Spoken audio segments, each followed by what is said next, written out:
नमस्कार दोस्तों, आपका स्वागत है एक बार फिर से आपके अपने चैनल शास्त्र ज्ञान में। दोस्तों, आप कुछ नया सीखना चाहते हैं तो हमारे चैनल को सब्सक्राइब करें। दोस्तों, रक्षाबंधन के दिन बहनें अपने भाई को राखी बांधते समय यह खास मंत्र बोल देती है। वहीं बहनें न खुद अपने भाई को करोड़पति बनने में मदद करती हैं, बल्कि खुद भी मालामाल हो जाती है। और यह हम नहीं कह रहे हैं, ऐसा कहना है हमारे बागेश्वर धाम सरकार पंडित धीरेन्द्र कृष्ण शास्त्री जी का। तो गुरुदेव ने अपनी एक कथा में अपने भक्तों को रक्षाबंधन से जुड़े हुए शुभ मुहूर्त और शुभ समय के बारे में सभी जानकारियां दी है, जो हमने पिछली वीडियो में आपको बता दी है। लेकिन इसी के साथ गुरुजी ने एक ऐसा खास मंत्र भी दिया है, जिसे अगर बहनें राखी बांधते समय बोल देती हैं तो यह न केवल उन बहनों के लिए बल्कि उनके भाइयों के लिए भी चमत्कारी होता है। और इस मंत्र के प्रभाव से उनके भाई दिन दुगनी रात चौगुनी तरक्की भी करते हैं और के घरों में खुशहाली बनी रहती है। तो अगर आप भी एक भाई या फिर एक बहन हैं और अपने भाई बहनों को खुश देखना चाहते हैं तो आज का वीडियो पूरा जरूर देखिएगा। दोस्तों, स्वागत है आपका प्राचीन ज्ञान पर आगे बढ़ने से पहले वीडियो को लाइक और चैनल को सब्सक्राइब जरूर कर दें, जिससे कि श्री बागेश्वर बालाजी की कृपा आपके ऊपर सदैव बनी रहे। चलिए वीडियो में आगे बढ़ते हैं। दोस्तों, इस बार भद्रा लगने की वजह से रक्षाबंधन के समय में परिवर्तन किया गया है। शास्त्रों में ऐसा वर्णन है कि रक्षाबंधन का त्योहार भद्रा काल में भूलकर भी नहीं मनाना चाहिए। भद्रा काल में रक्षा सूत्र यानी कि राखी बांधना बेहद ही अशुभ माना जाता है। शास्त्रों में कहा गया है कि भद्रा का त्याग करके ही रक्षाबंधन का पर्व मनाना चाहिए। इसके साथ ही रक्षाबंधन का त्योहार किस दिन मनाया जाए, इस पर बहुत ज्यादा ही उलझन की स्थिति है। भक्तों, इस बार कई लोगों का मानना है कि रक्षाबंधन 20 अगस्त को मनाना चाहिए और वहीं कुछ लोगों का मानना है कि 19 अगस्त को रक्षाबंधन का त्योहार मनाना शुभ रहेगा। तो ऐसे में आज हम आपको इस वीडियो में बताएंगे कि रक्षाबंधन का त्योहार किस दिन मनाया जाएगा और इसकी सही तारीख क्या है, 19 अगस्त या फिर 20 अगस्त। साथ ही आज हम आपको भद्रा काल का भी समय बताएंगे, क्योंकि इस बार रक्षाबंधन पर भद्राकाल का साया रहेगा। इसीलिए राखी बांधने का शुभ मुहूर्त आपके लिए जानना अति आवश्यक है। भक्तों, वीडियो को अंत तक जरूर देखें और आगे बढ़ने से पहले हमारे चैनल को सब्सक्राइब करके बेल आइकॉन जरूर दबाएगा। तो आइए शुरू करते हैं। भक्तों, चलिए अब जानते हैं साल 2024 में रक्षाबंधन का त्योहार को कब मनाया जाएगा। भक्तों, पूर्णिमा तिथि की शुरुआत 19 अगस्त की सुबह 3:04 पर हो रही है और पूर्णिमा तिथि की समाप्ति 19 अगस्त को ही रात में 11:55 पर हो रही है। ऐसे में उदया तिथि के आधार पर रक्षाबंधन का त्योहार 19 अगस्त यानी सोमवार के दिन मनाया जाएगा। इसमें कोई भी कंफ्यूजन नहीं है। दोस्तों, रक्षाबंधन 2024 भद्रा का समय, इस साल रक्षाबंधन के दिन भद्रा का साया रहेगा और रक्षाबंधन पर भद्रा के प्रारंभ का समय सुबह में 5:53 पर है। उसके बाद वह दोपहर 1:32 तक रहेगा। इस भद्रा का वास पाताल लोक में है।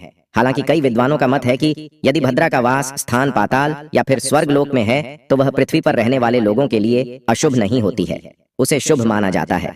लेकिन कई शुभ कार्यों में पाताल की भद्रा को नजरअंदाज नहीं करते हैं। गुरुजी का कहना है कि अगर आप 19 तारीख को सही समय पर राखी नहीं बांध पा रही है तो आप 20 तारीख वाले दिन दोपहर में राखी बांध सकती हैं। बागेश्वर धाम वाले गुरुजी ने इस बार अपने भक्तों को राखी बांधने के सुबह मुहूर्त के साथ उसकी पूजन विधि भी बताई है। गुरुजी का कहना है कि राखी बांधने से पहले भाई और बहन दोनों को कुछ भी नहीं खाना चाहिए, दोनों को व्रत रखना चाहिए। बहन अगर भाई को राखी बांधने जा रही है तो उन्हें एक पूजा की थाली बनानी चाहिए, जिसमें राखी, रोली, दीपक, कुमकुम, अक्षत और मिठाई रखनी चाहिए। और राखी बांधने से पहले बहनें अपने भाइयों के माथे पर तिलक लगाएं और फिर अपने भाई के दाहिनी कलाई पर राखी बांधें। इसी के साथ गुरुजी का कहना है कि आप इस बार राखी के साथ मौली भी जरूर लेकर जाएं, क्योंकि मौली रक्षा सूत्र की तरह काम करती है और आपके भाई की सभी मुसीबतों से रक्षा भी करती है।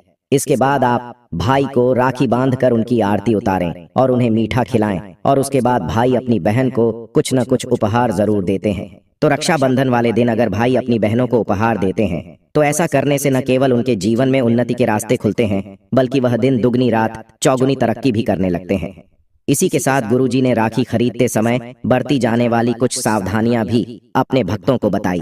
गुरुजी का कहना है कि आज के आधुनिक जमाने के हिसाब से लड़कियां अपने भाई को अलग अलग तरह की डिजाइन वाली राखी बांधना पसंद करते हैं, लेकिन बहनों को ध्यान रखना चाहिए कि जब वो राखी खरीदने जा रही हैं तो ध्यान रखें कि वह न तो प्लास्टिक की और न ही काले रंग की राखी आपके भाई की कलाई पर बांधे। दोस्तों, रक्षाबंधन एक पवित्र त्योहार होता है, तो इसकी पवित्रता को बचाए रखने के लिए आप खिलौने, प्लास्टिक या फिर किसी धातु से बनी हुई राखी का इस्तेमाल करने की बजाय रेशम के धागे या सूती धागे वाली राखी का इस्तेमाल करें। अगर आप यह नहीं करना चाहती हैं, तो आप सोने या चांदी की राखी भी बांध सकती हैं। गुरुजी का कहना है कि अगर आपके भाई वृषभ, कर्क, वृश्चिक और मीन राशि के हैं, तो आप अपने भाई को जनेऊ की राखी बांधें। यह सबसे ज्यादा पवित्र माना जाता है। और अगर आप जनेऊ की राखी बांधती हैं, तो ऐसा करने से आपके और आपके भाई के जीवन में ऊर्जा और पवित्रता बनी रहती है। दोस्तों, इसके अलावा आपको यह भी बता देते हैं कि गुरुजी ने रक्षाबंधन वाले दिन भाइयों को कलाई पर राखी बांधते समय कौन सा खास मंत्र बोलने के लिए कहा है। तो गुरुजी का कहना है कि रक्षाबंधन का त्योहार भाई बहन के आपसी प्रेम का त्योहार होता है। यह त्योहार बताता है कि कैसे भाई बहन एक दूसरे की चिंता करते हैं और उनकी रक्षा भी करते हैं। आधुनिक काल से ही रक्षाबंधन के त्योहार का एक विशेष महत्व है। फिर वह चाहे हिंदू हो या मुसलमान, हर वर्ग के लोग इस त्योहार को मनाते हैं। रक्षाबंधन से जुड़ी पौराणिक काल में एक कहावत भी है कि जब एक बार श्री कृष्ण की उंगली कट गई थी, तब खुद द्रौपदी ने अपनी साड़ी को चीर फाड़ कर उनकी उंगली में बांध दी थी और तभी से रक्षाबंधन का त्योहार मनाया जाता है।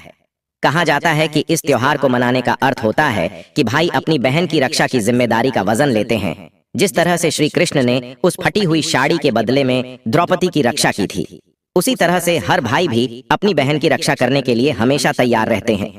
इस त्योहार के बारे में कहा जाता है कि रक्षाबंधन का त्योहार आस्था, विश्वास और प्रेम का त्योहार होता है, इसीलिए इसे प्रेम पूर्वक मनाना चाहिए। लेकिन अगर इस त्योहार में आपको 4 चांद लगाने हैं, तो अपने भाई की सुरक्षा के लिए आप कुछ और भी खास उपाय कर सकती हैं। तो गुरुजी का कहना है कि इस साल राखी बांधते समय सभी बहनें गुरुजी का बताया हुआ इस खास मंत्र का जाप जरूर करें। तो ये खास मंत्र कुछ इस तरह से है: येन बद्धो बलिराजा दानवेंद्रो महाबल तेन त्वाम प्रतिबद्ध नामी रक्षे माचल माचल। दोस्तों, राखी के इस मंत्र का मतलब है कि जिस रक्षा सूत्र से महान शक्तिशाली दानवीर इंद्र राजा बलि को बांधा गया था, उसी रक्षा के बंधन से मैं तुम्हें बांधती हो जो तुम्हारी रक्षा करेगा।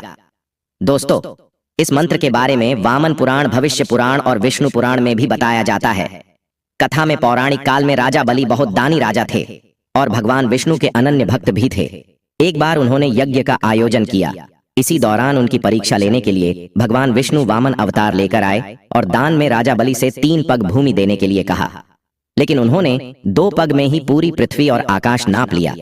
इस पर राजा बलि समझ गए कि भगवान उनकी परीक्षा ले रहे हैं। तीसरे पग के लिए उन्होंने भगवान का पद अपने सिर पर रखवा लिया। फिर उन्होंने भगवान से याचना की कि अब तो मेरा सब कुछ चला ही गया है, प्रभु आप मेरी विनती स्वीकार करें और मेरे साथ पाताल में चलकर रहे।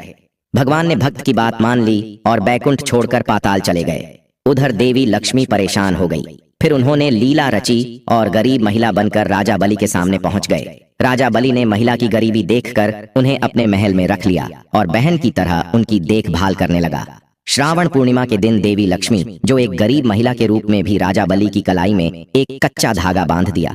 तब राजा बलि ने कहा कि आपने बहन के तौर पर मेरी कलाई में यह रक्षा सूत्र बांधा है, तो मैं आपको कुछ देना चाहता हूँ। आपकी जो भी इच्छा हो मांग लीजिए। इस बार देवी लक्ष्मी अपने वास्तविक रूप में आ गई और बोली कि आपके पास तो साक्षात भगवान है, मुझे वही चाहिए, मैं उन्हें ही लेने आई हूँ। मैं अपने पति भगवान विष्णु के बिना बैकुंठ में अकेली हूँ। महिला की सच्चाई जानने के बाद भी राजा बलि धर्म के पद पर कायम रहे और वचन के अनुसार राजा बलि ने भगवान विष्णु को माता लक्ष्मी के साथ जाने दिया। वापस बैकुंठ जाते समय भगवान विष्णु ने राजा बलि को वरदान दिया कि वह हर साल 4 महीने पाताल में ही निवास करेंगे। यह 4 महीना चतुर्मास के रूप में जाना जाता है, जो देवशयनी एकादशी से लेकर देव उठनी एकादशी तक होता है। तो दोस्तों, इसीलिए गुरुजी का कहना है कि रक्षाबंधन वाले दिन बहनें अपने भाइयों की कलाई पर राखी बांधकर उनका काल हर लेती हैं। तो बहनें ख्याल रखें कि वह अपने भाइयों के माथे पर कुमकुम के साथ तिलक और अक्षत जरूर लगाएं और वह अच्छा हो, कहीं से टूटे हुए या खंडित न हो। भाई अपनी बहनों को उपहार में प्लास्टिक या लोहे की कोई भी चीज न दें। यह राहु, केतु और शनि का सूचक होता है। भाई बहन काले रंग के कपड़े न पहने, काले रंग की राखी नाबाद है और कुछ न कुछ मीठा एक दूसरे को जरूर खिलाएं। दोस्तों, यह थे गुरुजी के बताए हुए रक्षाबंधन से जुड़े कुछ खास बातें जो सभी भाई बहनों को अपनाने चाहिए। भक्तों, रक्षाबंधन पर एक ऐसा उपाय जो बहन यदि करती है तो उसे दुनिया की कोई भी शक्ति धनी होने से रोक नहीं पाती है। यह उपाय स्वयं हमारे घर पर किया जाता है। भाई को उच्च पद की प्राप्ति होती है, सरकारी नौकरी हासिल होती है।